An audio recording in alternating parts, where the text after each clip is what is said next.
Abramos la palabra de Dios en Santiago, capítulo 2. Ahí en Santiago, capítulo 2, comenzando en el versículo 14, vamos a continuar hoy. Y dice la Biblia de la siguiente manera: hermanos míos, ¿de qué aprovechará si alguno dice que tiene fe y no tiene obras? ¿Podrá la fe salvarle? Y si un hermano o una hermana están desnudos y tienen necesidad del mantenimiento de cada día, y alguno de vosotros les dice, id en paz, calentaos y saciaos, pero no les dais las cosas que son necesarias para el cuerpo, ¿de qué aprovecha? Así también la fe, si no tiene obras, es muerta en sí misma. Está bueno este asunto. Si usted recordará donde venimos en el hilito que Santiago nos está hablando de lo que se trata ahorita todo este asunto, comenzando en el capítulo 1 de Santiago, el versículo 22, dice, pero sed hacedores de la palabra y no tan solamente oidores, engañándonos a vosotros mismos. Ahí es donde comenzó. Después dice en el versículo 27 del capítulo 1 que la religión pura y sin mácula delante de Dios es esta: visitar a los huérfanos y a las viudas en sus tribulaciones y guardarse toda mancha del mundo. Y luego después en el capítulo 2, en el versículo 8 dice, si en verdad cumplís la ley conforme a las escrituras, amarás a tu prójimo como a ti mismo. Y ahora llegamos a este punto donde continúa con la misma idea, ¿no? La religión verdadera es moverse, es actuar, es amar al prójimo. Esa es la religión verdadera, pero no amarlo con sentimientos de que, ay, te quiero, te amo, te extraño, sino con acción, donde ahí te va lo que te hace falta billete, te hace falta un abrazo, te hace falta un oído, lo que te hace falta, ¿no?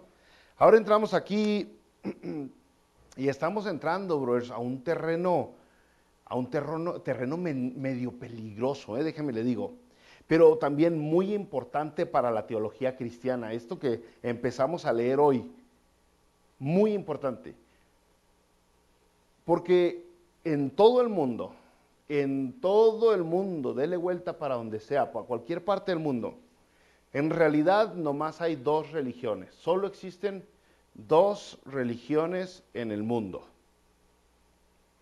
Está la religión donde se obtiene la salvación por medio de las obras, y está la religión donde se obtiene la salvación por medio de la fe. Son las únicas dos religiones que existen. La religión donde usted le dicen, ve y toca puertas para que seas salvo, donde usted le dicen, ve y amárrate unas bombas para que seas salvo. La religión donde usted le dicen, ve y enciérrate en un cerro, apártate de todo el mundo para que seas salvo. Esa es una religión que le está diciendo qué hagas para que logres agradar a Dios. Ve y date unos latigazos, ve y camina de rodillas, mátate de hambre por 40 días y entonces vas a agradar a Dios y a lo mejor te da la salvación. Y está la otra religión que es por gracia, por medio de la fe, que él dice, pues no se trata de nosotros, es de Dios, es regalo de Dios.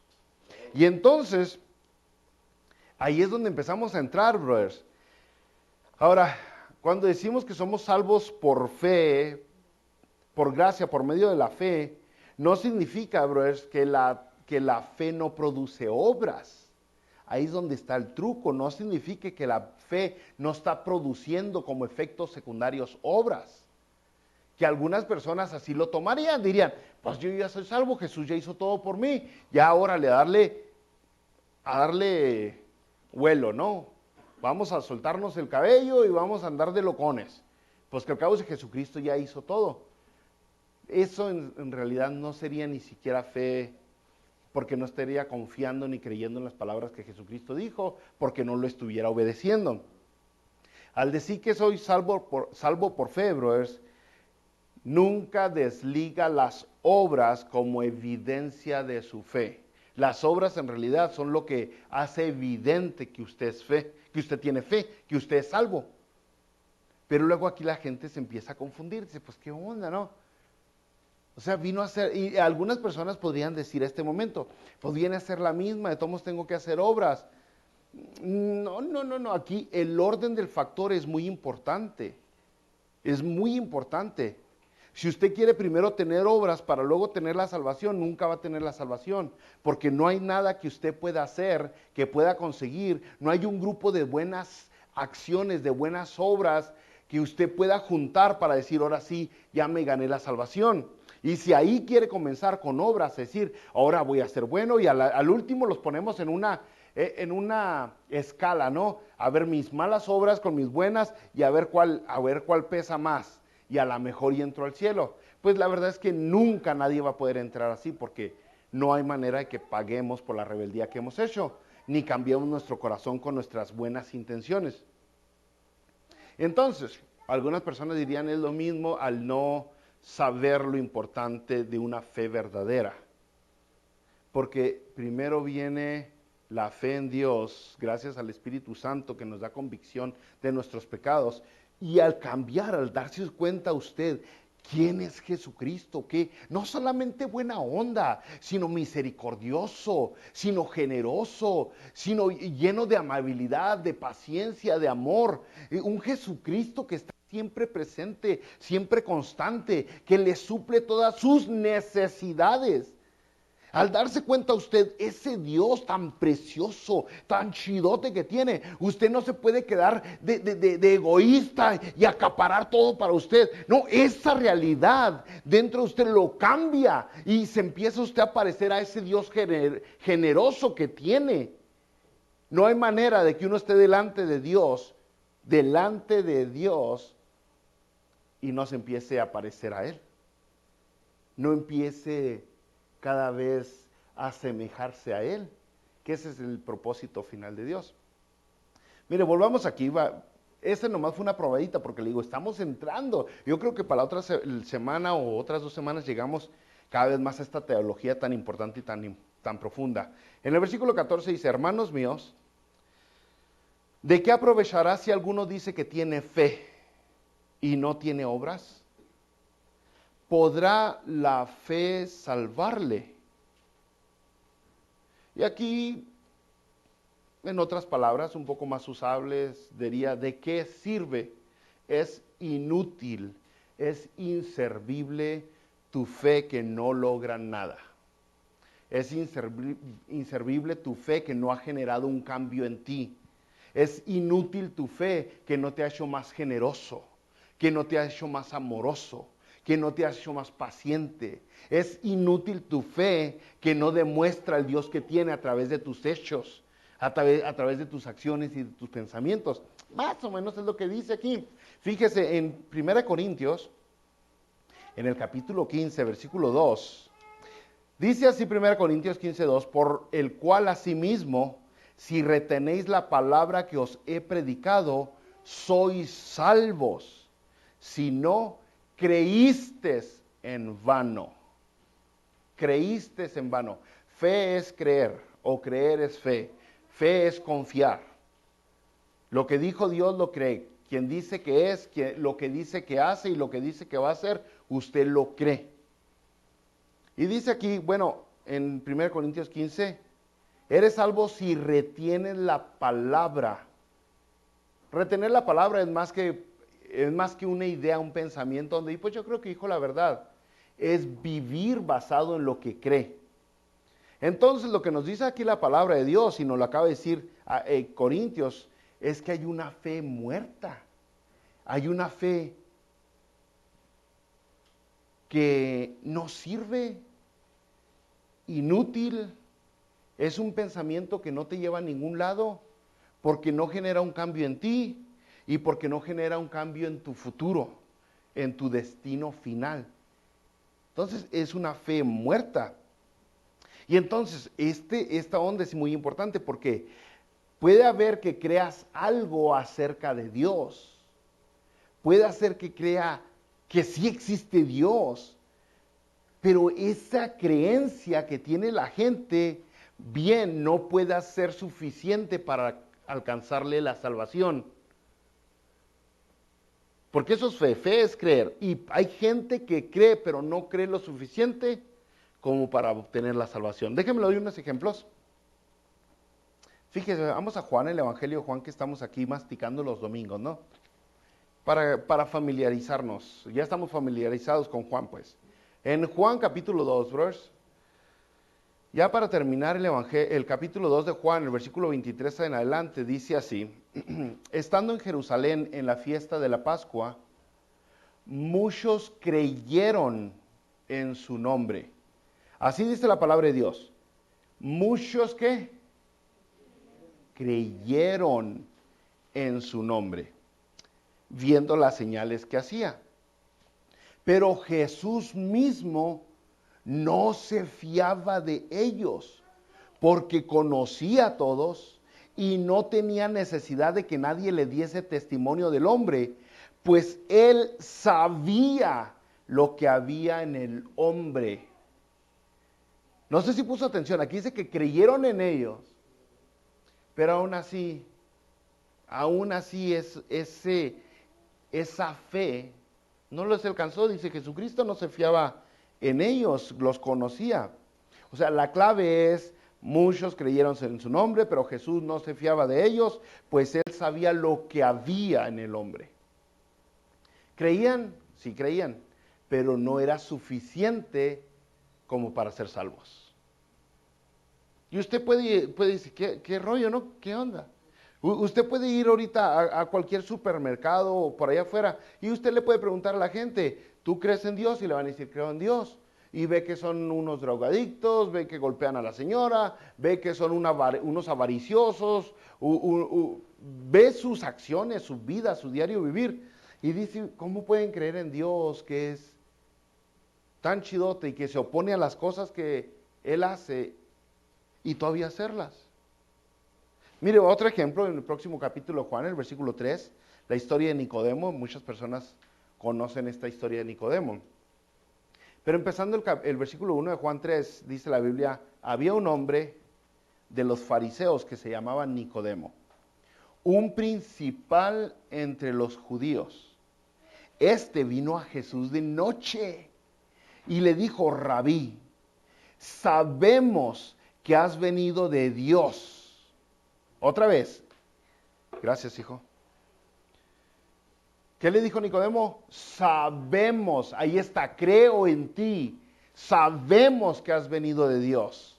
Sabemos que has venido de Dios como maestro, porque nadie puede hacer estas señales que tú haces si no está Dios con él.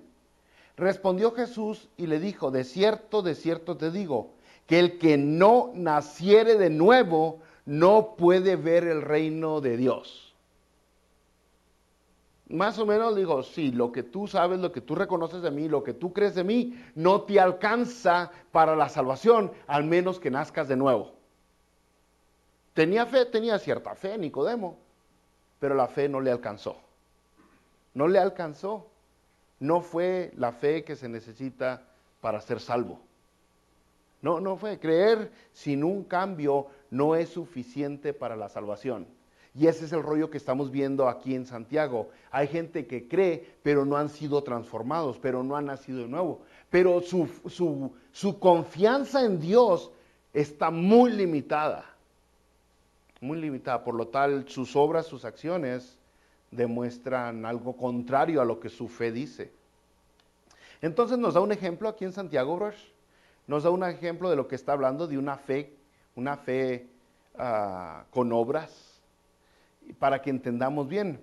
Y acuérdese, va más allá de lo lógico de la religión, porque hasta ahorita todos los brothers dirían, a quien les escribió Santiago, dirían, yo sí soy cristiano y sí tengo obras, yo voy a la iglesia los domingos a las 10 de la mañana a la escuela dominical, yo voy los domingos a las 11 de la mañana al servicio, yo voy los martes a la oración a las 7:30 de la tarde, yo voy los jueves a las 7 de la noche al servicio. Y si hacen otra actividad, como este sábado vamos a tener entrenamiento para familias y para maestros, yo estoy ahí siempre presente. Y no nomás eso, yo me bauticé y siempre participo de la cena del Señor. Pero si usted recordará, Santiago está yendo más allá de lo lógico que todo cristiano tiene que hacer. Eso es lo lógico. Congregarse, bautizarse, participar de la cena del Señor, ofrendar y demás, es lo más práctico y lógico que un religioso hace.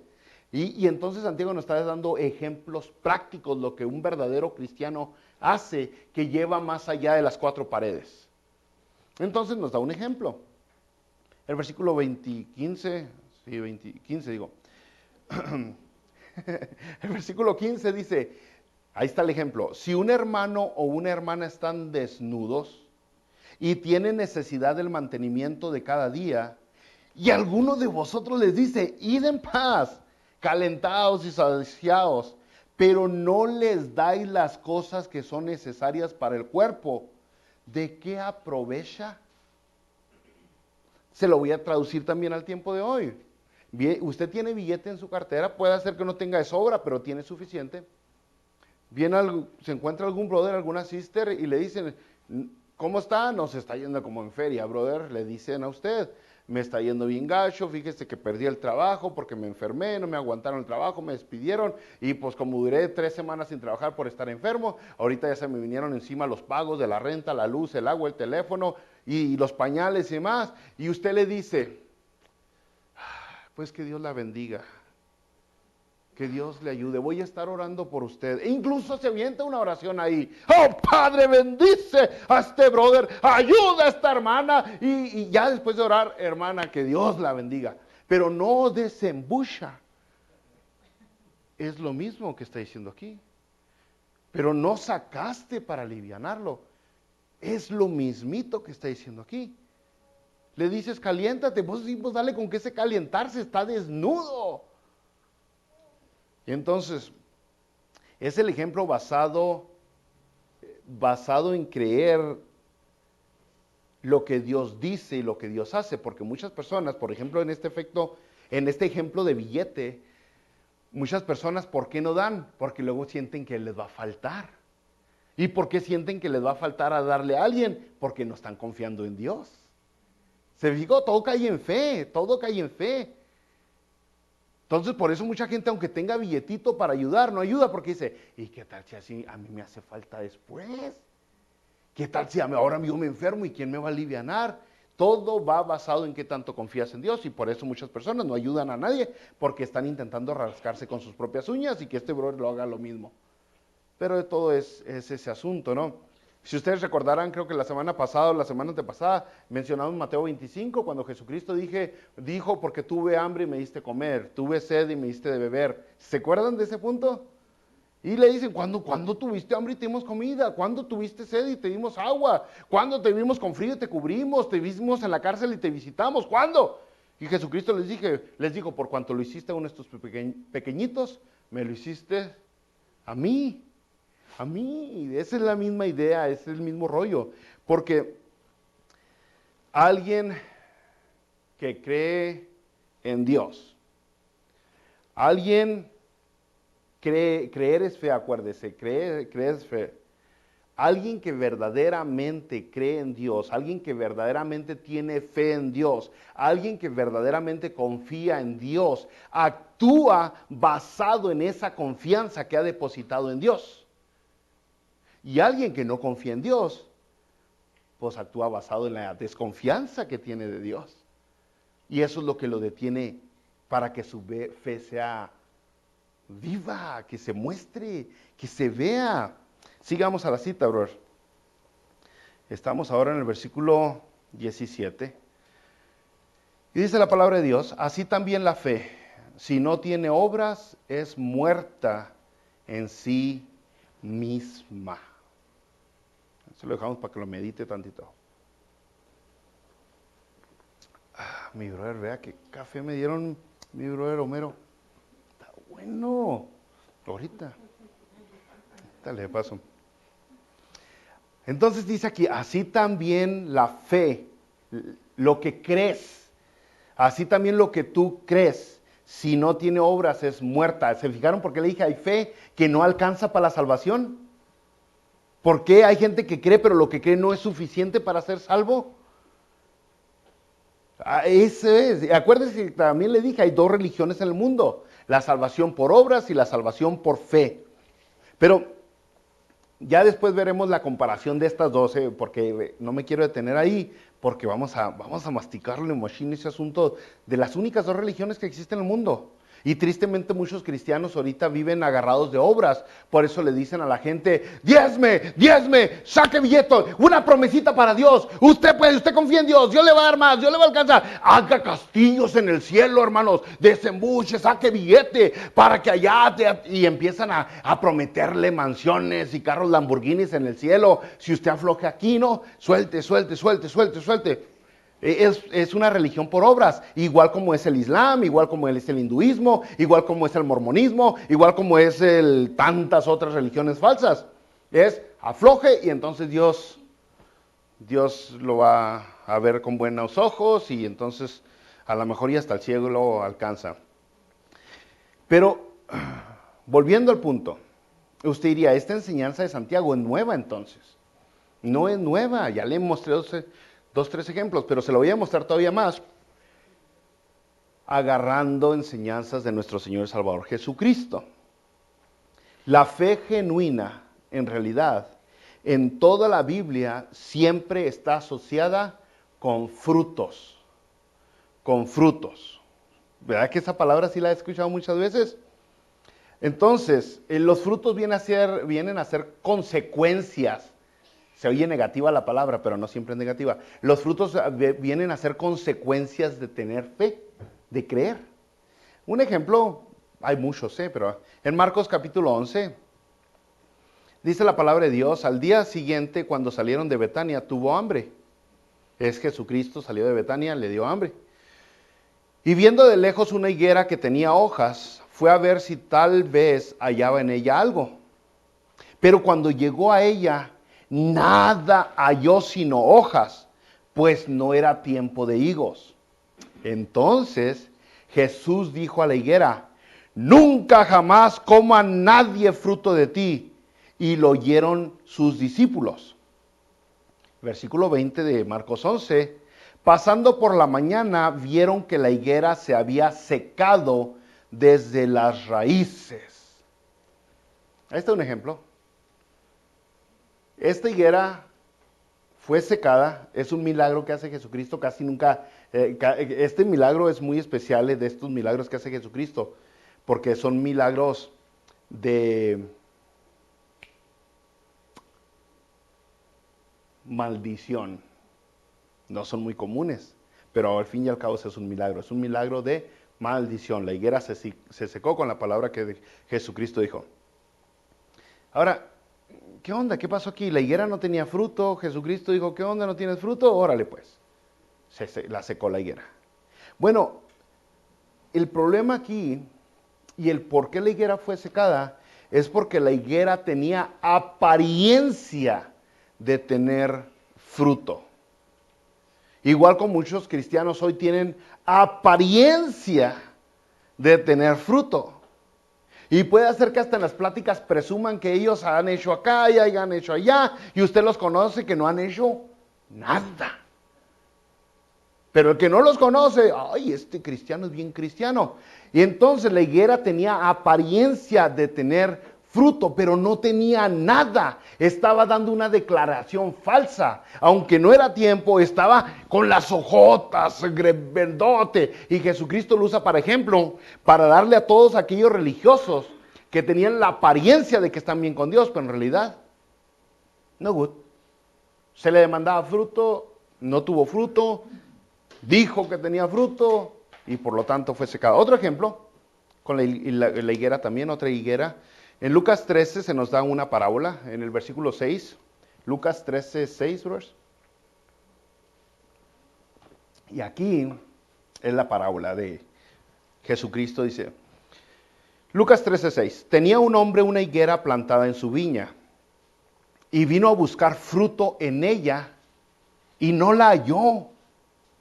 Y dijo al viñador, he aquí, hace 3 años que vengo a buscar fruto en esta higuera y no lo hallo. Córtala. ¿Para qué inutiliza también la tierra? Él entonces respondiendo le dijo, Señor, déjame todavía este año hasta que yo cabe alrededor de ella y la abone. Y si diere fruto, bien. Y si no, la cortarás después. ¿Qué? ¿Cuál es el ejemplo? Que hay que dar frutos, se está exigiendo un fruto. Se está pidiendo y dice, y el que no, si no da fruto después de que se le hace su trabajo, pues entonces córtala. Mateo 3, versículo 10, dice, y ya también el hacha está puesta a la raíz de los árboles. Por tanto, todo árbol que no da buen fruto es cortado y echado en el fuego. ¿Por qué? Es que ahora, agarrando este asunto de los árboles, de las higueras que tienen que dar fruto a nosotros, es que si nosotros estamos siendo nutridos, si estamos conectados con el verdadero, con el que da, con el que suple, con el que sostiene, con el que nunca falla, los frutos salen solitos, brother, solitos salen. Pero no salen los frutos para que usted después se conecte con la buena fuente de nutrición. Primero la fuente de nutrición llega y después vienen los frutos. Es lo mismo con la fe. Uno primero se conecta con el verdadero. Uno cree, tiene fe en el Dios, en el único Dios verdadero. Y los frutos empiezan a salir. Cluc, cluc, cluc, cluc, cluc, cluc, cluc. Empiezan a salir. Entonces es algo que toda la Biblia siempre ha estado exigiendo. Demuestra que eres cristiano, ¿no? Mateo 3:8 dice, haced pues frutos. Si recuerda, aquí es donde Juan el Bautista está predicando. Y están todos estos religiosos creyéndose muy. Y Juan el Bautista les dice, haced pues frutos dignos de arrepentimiento. Si en ti hubo una fe genuina en Dios, entonces te arrepentiste de las cosas malas y ahora vas a hacer cosas buenas. Entonces, brothers, la falsa fe, porque ya vimos que hay una falsa fe, la que está muerta, la que no alcanza para salvación. ¿Qué vemos de características de la falsa fe? Pues la falsa fe carece de algo, y ese algo son frutos, y esos frutos muchas veces se ven como rectitud, justicia, si usamos el lenguaje de Reina Valera 1960, rectitud, que hace lo correcto aunque le duela, aunque le cala, aunque le cueste, hace lo correcto. Y la falsa fe carece de eso. La falsa fe, ¿qué más? Carece de cambio. La falsa fe no hay un cambio en la persona. Era y ahora es y sigue siendo el mismo. Y ahora que eres cristiano, ¿qué haces diferente? Pues lo que hago diferente es que de vez en cuando voy a la church. No, pues eso no es suficiente. Tiene que haber un cambio verdadero. Tenemos que ser nuevas personas, nuevas criaturas. ¿Se acuerda el cantito que cantamos? Que está en Tesalonicenses. El que está en Cristo es las cosas viejas. Usted se lo sabe, hermana Moraima, se lo memorizó para cantarlo. Entonces, ¿por qué es así? Pues es que estos creen mucho. Los que tienen la fe muerta, la fe inservible, la fe inútil.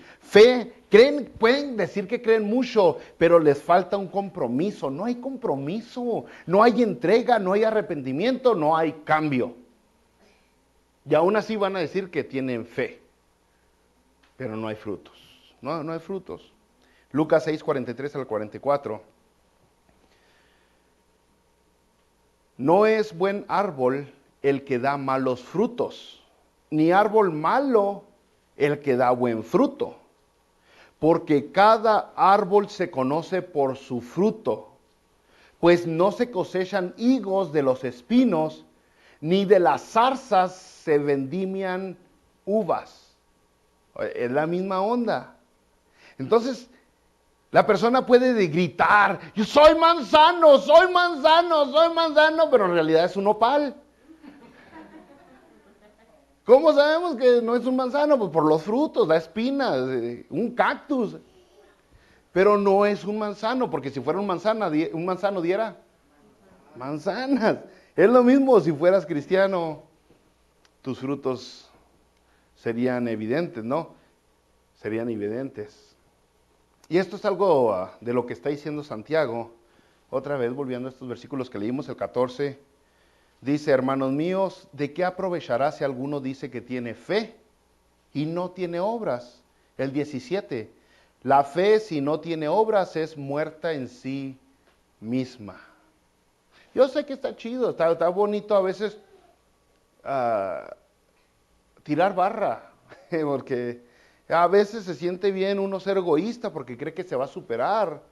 Incluso ser avaricioso es algo que lo traemos en la naturaleza y que el mundo pues, nos lo imparte, nos lo comparte, nos lo enseña. Y se siente hasta rico. Ay, estoy siendo avaricioso, me voy a superar. En primer lugar es un engaño y en segundo es un pecado. ¿Qué? Así de, no es cierto, no se va a superar por ser tan tranza, tan largo, tan avaricioso. Y le está errando el blanco, le está fallando. Entonces, a veces nosotros los cristianos, la Biblia habla mucho al respecto, pues andamos tibios, a veces andamos apagadones. Le pasa a todo cristiano, vea la Biblia, hay ejemplos de varias personas que les pasó. Y Dios entiende esos momentos, Dios entiende que somos personas, criaturas emocionales, que fallamos, que caemos y a veces simplemente no traemos ganas. El problema está en que hay algunos que nunca se han puesto las pilas, nunca, su fe nunca ha alcanzado frutos, obras. Ese es un problema. Hay personas que todo el tiempo que han sido cristianos nunca han alcanzado nada porque nunca ha habido un cambio en ellos. El otro problema está en que aquellos que alguna vez hicieron algo, luego se apagaron y se han quedado apagados. Como el Salmo 23, aunque ande en valle de sombra de muerte, pero estos sacaron su tiendita para acampar y se quedaron a vivir en el valle de sombra de muerte, y ya sacaron hasta su RV, ya lo conectaron, ya están haciendo una adición y se quedaron ahí a vivir en el valle de sombra de muerte, no se alivianan, no se ponen de pie, no dicen ya es suficiente, me tengo que levantar, yo no nací para ser un fracasado, yo nací para ser un éxito y para transformar al mundo a través del evangelio, pero estos ya se apachurraron, ya se quedaron ahí, y ese es un problema muy serio, porque a quien le vamos a dar cuenta va a ser a Dios. Al final de cuentas, no le tenemos que dar cuentas a nuestra mamá, a nuestro papá, a nuestro tío, a nuestro hijo, al pastor, al diácono, ni nada más. A Dios es a quien le tenemos que dar cuentas. Y entonces nosotros tenemos que despertarnos, como dice Efesios, levántate tú que duermes. El caso es de que tenemos que despertarnos y volver a Dios con esa fe que esté medio apagada, medio apachurrada, ese espíritu que esté medio contristado, pero con eso poquito que tenemos, volver a Dios y decirle, Padre, préndeme la llama que una vez hubo en mí, quiero ser ese que tú tienes las intenciones que yo sea, no quiero seguir de conformista, no quiero seguir de avaricioso, de vanidoso, de flojo, de perezoso, quiero vivir para ti, quiero dar obras que demuestren que mi fe es genuina. Entonces aquí el versículo 18, por eso dice, pero alguno dirá, tú tienes fe, yo tengo obras, muéstrame tu fe sin obras, y yo te mostraré mi fe por mis obras. Aquí hay un reto que está siendo medio sarcástico, pero es un reto. Ok, yo tengo fe y tengo obras, tú tienes fe y no tienes obras. ¿Cómo me demuestras que verdaderamente tienes fe? ¿Cómo le dejas al mundo saber que tienes fe si no tus obras demuestran lo contrario, no? ¿Cómo? Es imposible. La fe no te dieron la salvación. La fe es un resultado de la salvación que ya tienes. En Mateo 5:16, si usted recordará el sermón del monte, cuando Jesucristo dijo que nosotros debemos de ser la luz del mundo, la sal de la tierra, ahora dice, así alumbre vuestra luz delante de los hombres, para que vean vuestras buenas obras. ¿Para que vean qué? Nuestras buenas obras y glorifiquen a vuestro Padre que está en los cielos. O sea, Jesucristo mismo lo dijo. La manera que va a alumbrar tu luz es cuando estén viendo tus buenas obras. No nomás por pararse a gritar, ¡creen en Jesús! ¡Arrepiéntete! ¡Ya viene el fin del mundo! Y luego uno sigue con su rollo, ¿no?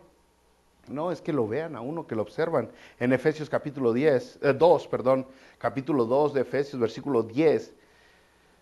Porque somos hechura suya, creados en Cristo Jesús para buenas obras. ¿Para qué fuimos creados? Para buenas obras, dice. Y luego dice, las cuales Dios preparó de antemano para que anduviésemos en ellas. Entonces es cierto, a veces medio nos apagamos, nos achicopalamos, alguien nos hace el fushi, algún malagradecido nunca nos dice gracias, o siempre cree que tenemos que vivir para ellos, y todo eso medio nos empieza a apagar, y el chamuco lo aprovecha, dice, ¿para qué le ayudas?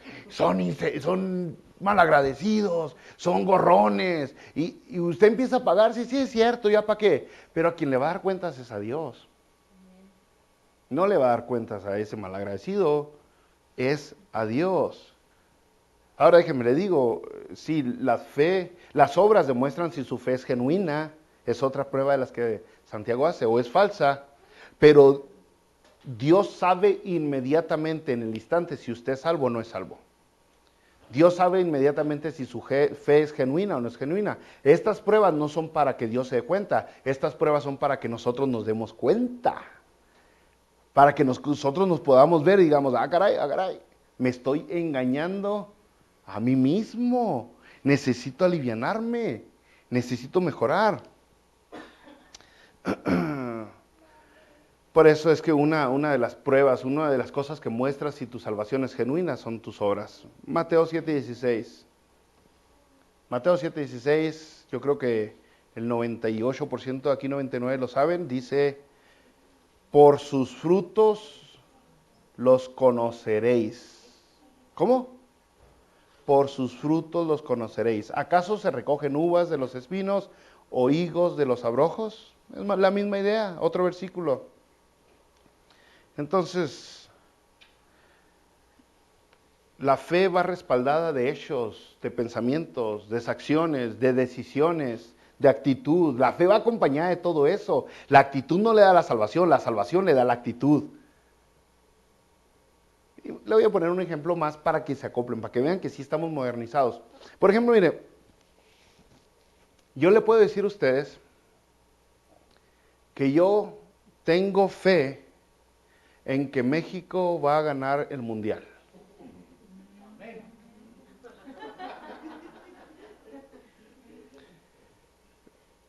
Y luego pongo toda mi apuesta en Argentina. Pongo todo mi dinero, todo lo que tengo en Argentina, pero le digo a usted, no, México va a ganar. ¿Cuál es mi fe? ¿Que México va a ganar? ¿En dónde puse el billete? ¿Sí me entiende? Es más o menos lo que hacen muchas personas. Dicen que Dios, pero ponen todos sus confianza en algo o en otras cosas. Muchas veces es en el sistema de este mundo. Muchas veces es en este mundo, como opera, como funciona. Estamos impuestos a hacerle más caso a Dios. Y le puedo decir con todo, los esposos, la esposa y la esposa, en lugar de someterse a lo que Dios dice con respecto a amor y respeto y finanzas, en lugar de hacerle caso a Dios y decir, bueno, yo voy a respetar a mi pareja, yo voy a amar a mi esposa y las finanzas van a estar parejo como deben de ser, sin nada oculto, sin nada dudoso y que Dios mande bendición. Las parejas prefieren intentarse superarse con sus propias fuerzas, desobedeciendo a Dios. Ellos mismos intentan pelear por sus derechos. Es que nunca me aprecias, es que no reconoces lo que hago, es que eres un menso como tu padre, es que intentan mejorar en su relación matrimonial con sus propias fuerzas, como el mundo les ha enseñado, ignorando lo que Dios les dice, porque en realidad no tienen fe en Dios, tienen más fe en sus medios, en sus métodos. La gente intenta tener dinero y Dios les dice cómo tengan dinero. Les dice, trabaja, administra bien. ¿Trabaja cuándo? Dejando un día para el Señor, siempre. Deja el día para el Señor, deja el día para el Señor. Pero no, la gente le entra. Y Dios lo dijo un montón de veces, deja un día de reposo, un día de reposo, un día de reposo, un día de reposo. Te guárdaselo, Señor. Pero la gente empieza a jalar lunes, martes, miércoles, jueves, viernes, sábado, domingo. Necesita otro día a la semana. El trascuisqui es el octavo día de la semana. Y lo jalo también ese día. Para superarse económicamente, para estar más estables, más saludables, para tener un futuro seguro. ¿Y qué pasa? se les destruye el matrimonio, se les acaba la salud, se le van los hijos. ¿Y qué pasó? Después le reclaman a Dios, pero no le hicieron caso a Dios. Intentaron con sus medios, con sus fuerzas, conseguir esa superación personal. Y todo fue porque no le tienen fe a Dios, porque no le tienen confianza a Dios, porque tienen confianza en sus propios medios, en sus propias fuerzas. Esa es la verdad, esa es la verdad. Y así podemos seguir con cada una de las bendiciones que Dios promete, cada una de las bendiciones que Dios ofrece. Tiene un cómo, tiene un medio, tiene un porqué, tiene un cuándo, pero nosotros queremos hacerlo a nuestra manera. Y entonces viene el caos y después le reclamamos a Dios. ¿Por qué mis hijos andan allá, Señor? ¿Por qué esto? ¿Por qué aquello? Porque no hiciste caso, carnal. Por eso está pasando lo que está pasando. Entonces, otra vez, usted, si tiene fe en algo, usted va a tomar sus decisiones verdaderamente, como le dije con el ejemplo de México. Si yo verdaderamente creo que México va a ganar, pues ahora ahí pongo mis apuestas. No le estoy diciendo que está bien apostar, no, pero es un ejemplo, no se me vayan. Entonces, versículo 29, yo creo que ya pito aquella cosa, vamos a acabar. No, 19. ¿Tú crees que Dios es uno? Bien haces. También los demonios creen y tiemblan. Ahora dígame, la fe de los demonios, lo que creen de Dios, de Jesucristo, ¿les alcanzó la salvación? ¿Te digo? ¿Terminamos? Como comenzamos. Hay fe que no alcanza para la salvación. También los demonios creen y tiemblan. Como vemos, pues, el creer no es suficiente, brothers. Tiene que haber un cambio genuino en la persona que logre que sus acciones externas demuestren la justicia, la rectitud de Dios. Un cambio sincero que va más allá de las cuatro paredes de algún templo. No le estoy diciendo que no más allá afuera, porque entonces estuviéramos desobedeciendo a Dios, que fue el que dijo que nos congregáramos y que juntos alabáramos y adoráramos y estudiáramos y comiéramos. No, pero es más allá que eso. Vamos a orar, hermanos.